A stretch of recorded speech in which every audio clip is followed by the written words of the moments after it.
Well, hello folks, and welcome to another episode of the Transcontinental Race 8th edition with me, Richard Lake. Well, hello, how are you?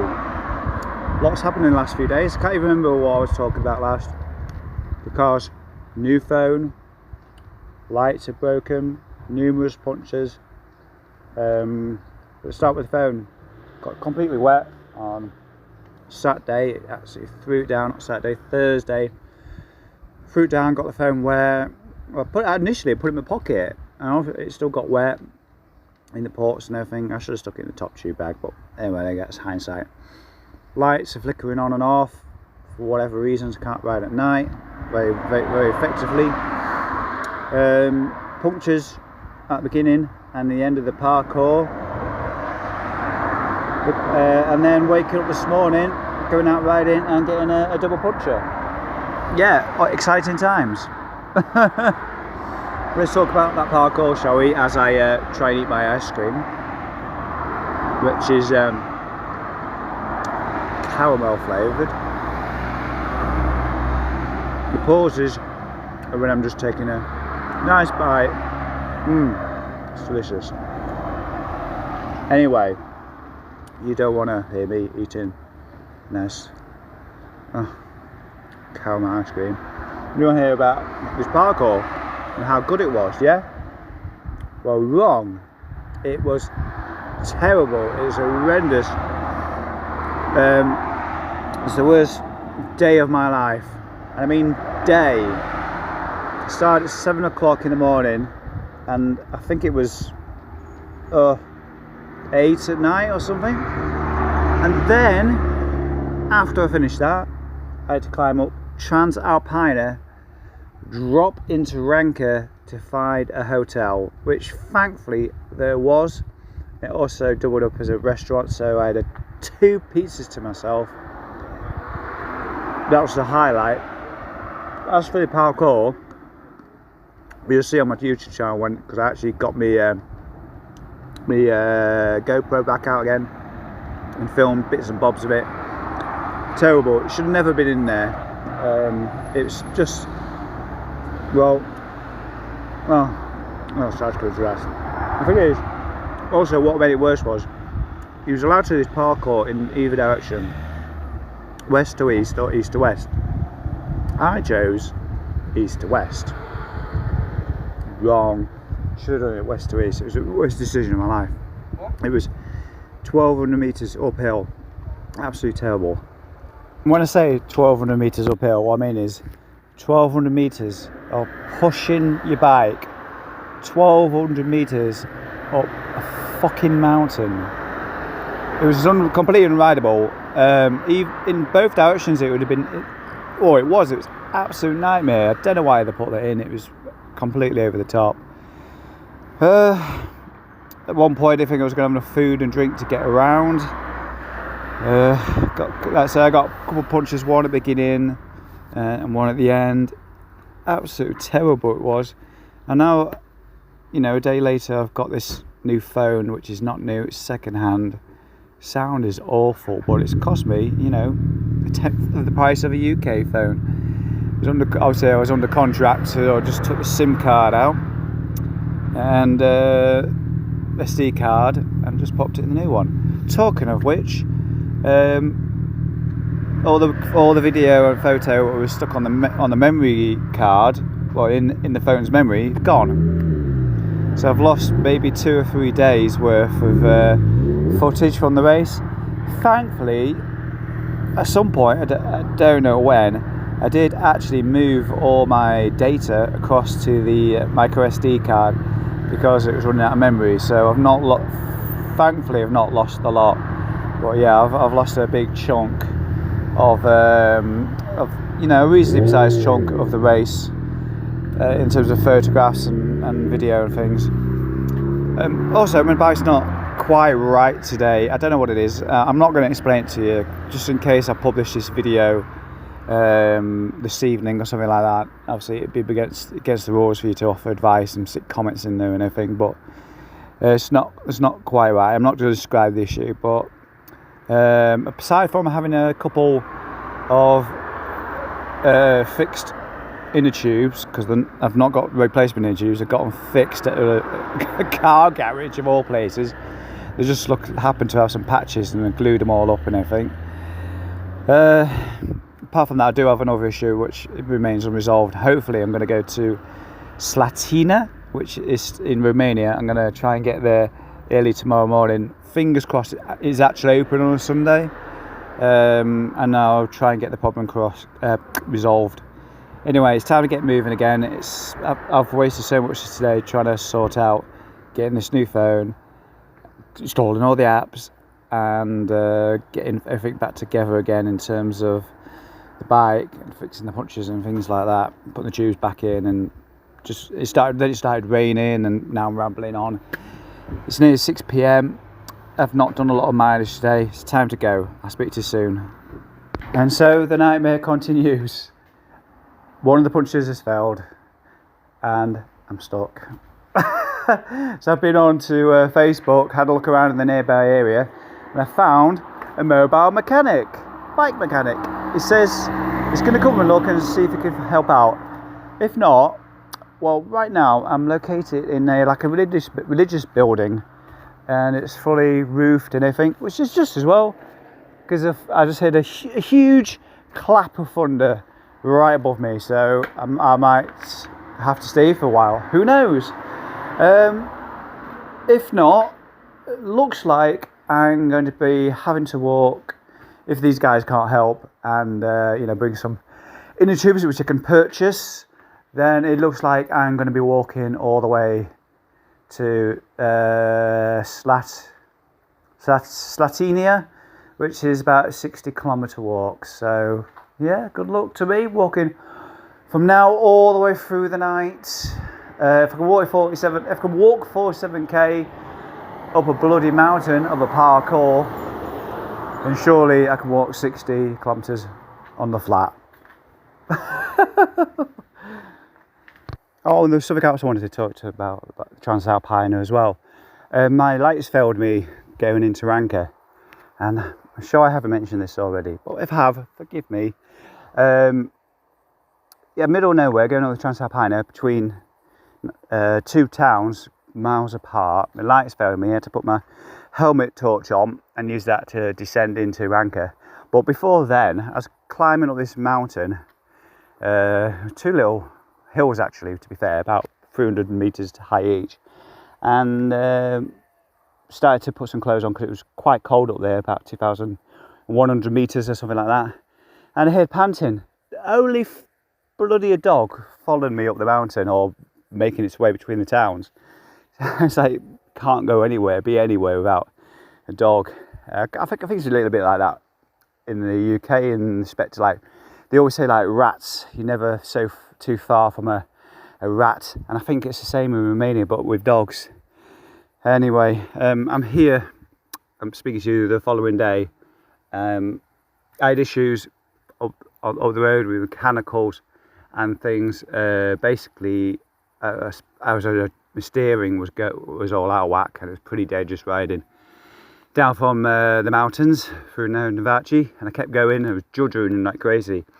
So that was a side issue. Also, I've been riding with patches in my tyres in my tubes for a few days, and they failed me. And so I went to Google, found a bike mechanic, and one of his mobile bike mechanics came to see me, picked me up. We got some tubes, sorted out the juddering. They had to put a spacer in there and tighten things up, and all good to go again. However, that means I need to retrace 40 kilometres back to where I came off the route, to go in his car.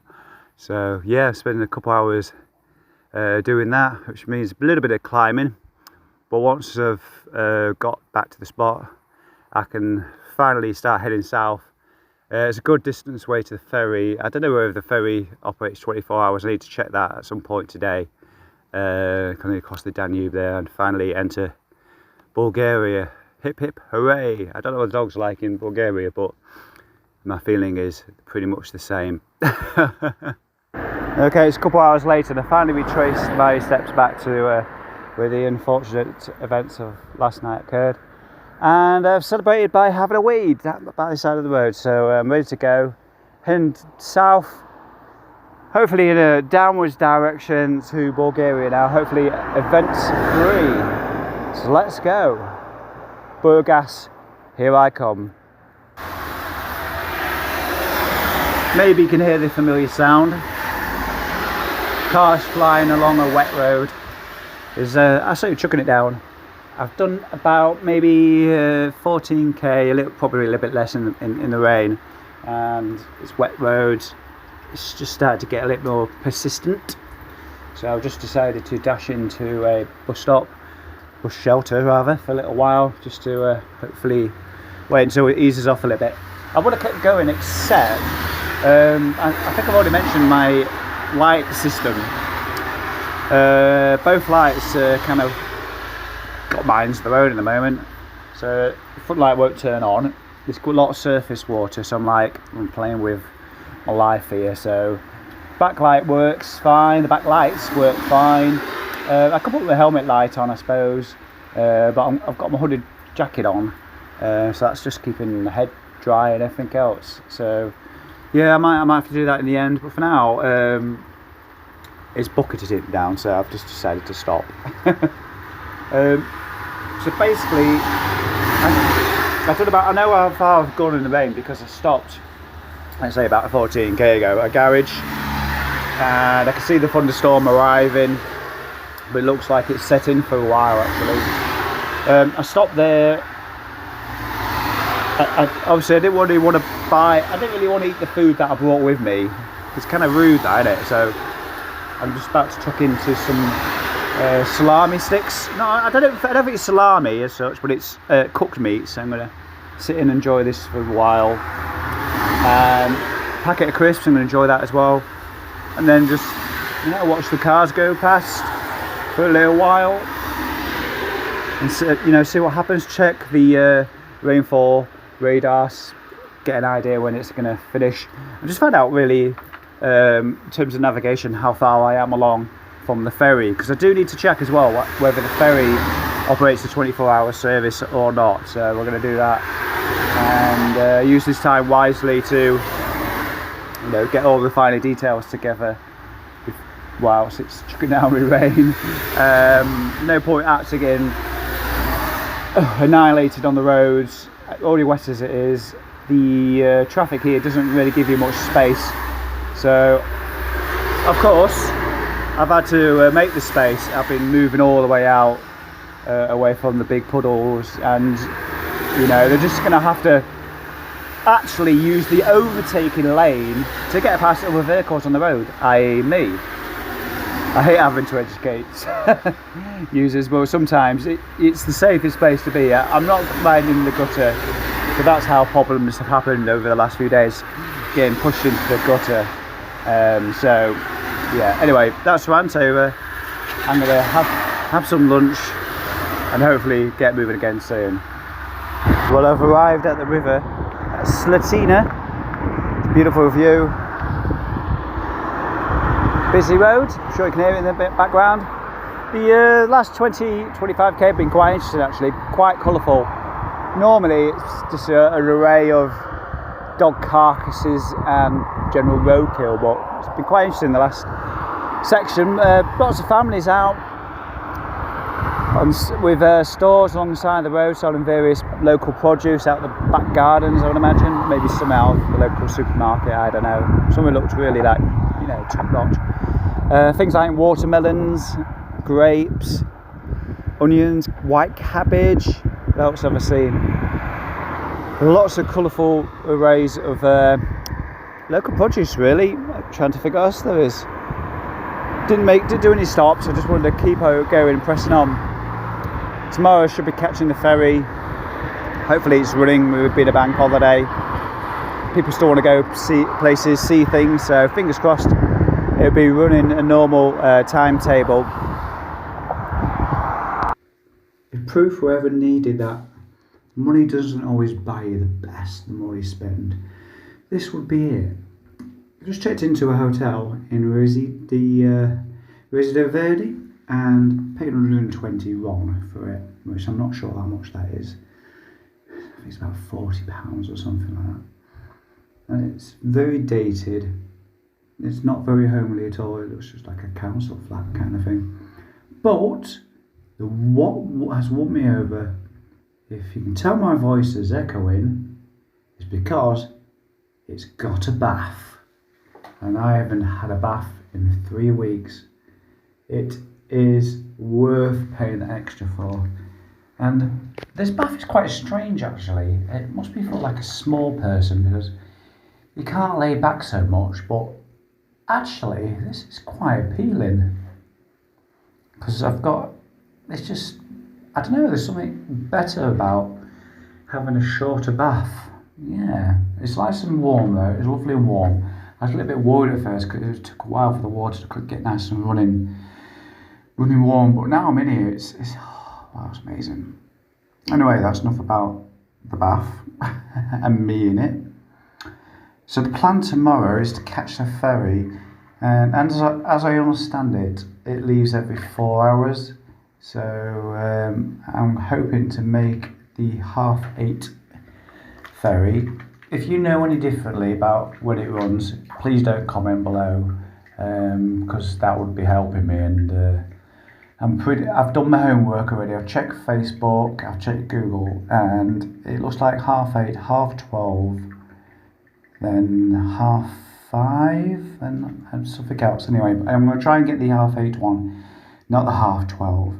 I'm hoping it's running as normal because it's kind of a bank holiday. It's Santa Maria weekend, so I'm going to have to be leaving here nice and early, something like 4:30. I'm 72 kilometres away, so not too far. Obviously, I've got a lot of I can't, I was trying to think, okay, if it's 25 kilometres an hour, probably do that in 3 hours and perhaps leave at 5. And leave myself half an hour to spare, but I'm leaving at 4:30 on the dot. That's the idea. Get out of here as quick as I can. I've already spoken to the owner. Hopefully, she got the message that I want to leave 4:30 and she can open the front door. On this occasion, my bike is not in the room.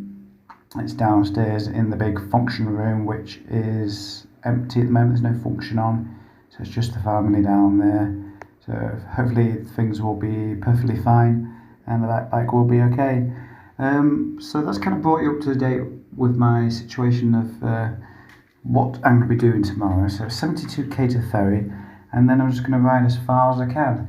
I don't really know how far it is to Burgas. I will find out as soon as this segment is done. In fact, tell you what, let me just stop and have a look.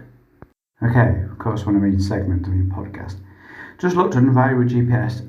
There's about 370 kilometres still left to go, so probably not going to finish tomorrow because of lights and all that nonsense.